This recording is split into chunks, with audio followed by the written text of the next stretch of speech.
تو فیصل آپ اس کا جواب دیجیے، خود ہی میدان چھوڑ کے بھاگ جاتے ہیں نا۔ آپ کے پاس جاتی ہوں۔ بات یہ کہ ابھی یہ دیکھیں الیکشن ٹریبونل کی میں دیکھ رہی تھی، فافن کی رپورٹ آئی جس میں انہوں نے کہا آدھی سے زیادہ الیکشن پٹیشنز ابھی تک زیر التوا ہیں، وہ کام مکمل نہیں ہوا۔ ٹریبونلز کے اندر آپ لوگوں کے ہیں 374 میں سے صرف 171 پٹیشنز ہیں جن کا ابھی تک فیصلہ ہوا ہے، اس کے علاوہ نہیں ہوا ہے۔ تو مجھے بتائیں کہ پھر پولیٹیکل پروسیس آپ اس کو کتنا سٹرگل اس کے لیے کر رہے ہیں، کس پلیٹ فارم پہ آپ جاتے ہیں، اور جو شرمیلا کہہ رہی ہیں پارلیمنٹ کے پلیٹ فارم کو آپ چھوڑنا چاہتے ہیں جہاں پہ آپ آواز اٹھا سکتے ہیں؟ اب الیکشن بائیک آؤٹ کرنے کی بات دیکھیے گزارش یہ ہے کہ پی ٹی آئی کی جو سیاسی حکمت عملی ہے یا قانونی حکمت عملی ہے، میں آن ریکارڈ اس سے ڈیفر کرتا ہوں۔ مظہر صاحب کی اطلاع کے لیے میں نے ہمیشہ اسٹیبلشمنٹ سے بات چیت جو پی ٹی آئی کا سٹانس ہے اس کو غیر جمہوری گردانا ہے، میں سمجھتا ہوں غیر منطقی ہے، اس کو ریوائز کرنے کی ضرورت ہے۔ بات جتنی مرضی دشمنی ہو، جتنی مرضی مخاصمت مخالفت ہو، سیاسی جماعتوں سے ہی کرنی ہوگی، اور یہی ایک وے فارورڈ ہوتا ہے سیاسی جماعت کا۔ میں تحریک کی جو سکیم ہے اور جو عمران خان صاحب کی جو ٹیم ہے، ان دونوں کو میں نہیں سمجھتا کہ اس کے ذریعے پی ٹی آئی کی سیاست آگے بڑھ سکے گی یا بڑھ رہی ہے۔ ہم احتجاج کوئی اچھی حکمت عملی نہیں ہوتی، کنکریٹ کی دیوار ہے، بار بار آپ مانیں، پہلے آپ کو پولیٹیکل پریشر بنانا ہے۔ 1.5 سال لگ گیا ہے، موقع بھی ملے۔ پی ٹی آئی کی یہ جو نومولود قیادت ہے، یہ مولانا فضل الرحمان یہ ان کے ساتھ نہیں ماحول بنا سکی۔ پارلیمنٹ 9 جگہ پہ لڑائی ہے آسما ہماری۔ سب سے پہلی لڑائی ہمارے اندر ہے، بہت زیادہ لڑائی ہے، کوئی اس کے انکار کرتا ہے تو وہ جھوٹ بولتا ہے۔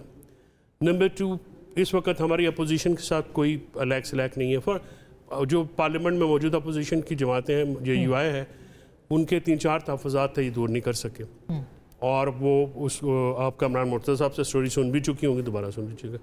پارلیمنٹ میں کوئی ایسی جماعت پارلیمانی نہیں ہے جس کے ساتھ پی ٹی آئی بیٹھ سکے۔ اسٹیبلشمنٹ، حکومت، police, judiciary, bureaucracy, media, we are at war with them. مجھے یہ صرف سمجھ میں نہیں آتی کہ نہیں دیکھیے یہ ریلائزیشن کی بات ہے، یہ مذاق کی بات نہیں ہے Sharmila. We do realise P T I is our home, P T I is our home, P T I we belong to P T I. ہماری سمپتیز ہیں، ہماری ہمدردیاں ہیں، میری مخالفت ہوگی سب کے ساتھ، لیکن جس دن سزا ہوئی ہے میرا دل بوجھل ہے کہ میری بہنیں، میرے بھائی، میرے عزیز پارٹی خاندان ہوتا ہے، درست بات، خاندانوں میں اختلاف ہوتے ہیں، درست بات ہے، لیکن جس طرح سے ان کو سزا دی گئی ہے، یہ جو بات کیا گیا وہ یہ کوئی بہت شفاف طریقہ نہیں تھا۔ عمران خان صاحب سے بھی میں نے یہی کہا، اور میں نے ان کو بار بار یہ کہا ہے اور بار بار کہتا رہوں گا جہاں تک میری دانست کہ سر آپ کو بات آج کر لیں، 6 مہینے بعد کر لیں، سال بعد کر لیں۔ کیوں لہجہ نہیں بدل رہا؟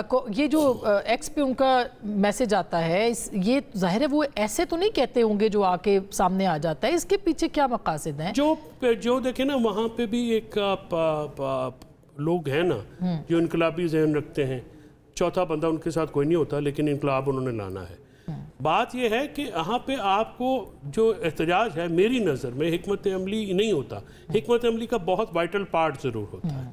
پہلے آپ سیاسی باتیں کرتے ہیں، لوگوں کو متجمع کرنے کی، پھر اس کے بعد آگے یہ جو مظہر صاحب نے بات کی، کل ہی میں شرمیلا بی بی کے ساتھ ایک شو میں تھا، میں نے ان کو اور کہا کہ جناب آپ اس ٹہنی کو کاٹ رہے ہیں جس میں آپ بیٹھے ہوئے، ملک میں سیاست نہیں ہو رہی، اور جب تک P T I, Noon, Peoples Party, باقی ساری جماعتیں مل کے اپنی سیاسی سپیس ری گیدر کرنے کے لیے بات نہیں کریں گی، بات نہیں بنے گی، پی ٹی آئی اکیلی کر لے۔ ٹھیک بات ہے کوثر کاظمی صاحب، یہ بات آپ دیکھیں، یہ ریئلائزیشن یہاں پہ ہے، کیا پی ایم ایل این کے اندر بھی ریئلائزیشن ہے کہ ان کی سپیس ختم ہو رہی ہے، وہ سپیس کو اور زیادہ ان کی شرنک ہو رہی ہے، پولیٹیکل لوگوں کی، پولیٹیکل وزڈم کی، کلیکٹیو وزڈم کی، کیا وہاں پہ بھی یہ بات ہے؟ اور میاں نواز شریف کی سیاست نظر نہیں آتی؟ پھر آپ نے دیکھا جو مظہر صاحب نے سوال اٹھایا ہے وہ بھی اپنی جگہ پہ جینون ہے، تو پھر پی ایم ایل این بھی تو اتنی شریک ہے نا اس پورے معاملے کو ناکام کرنے کے لیے۔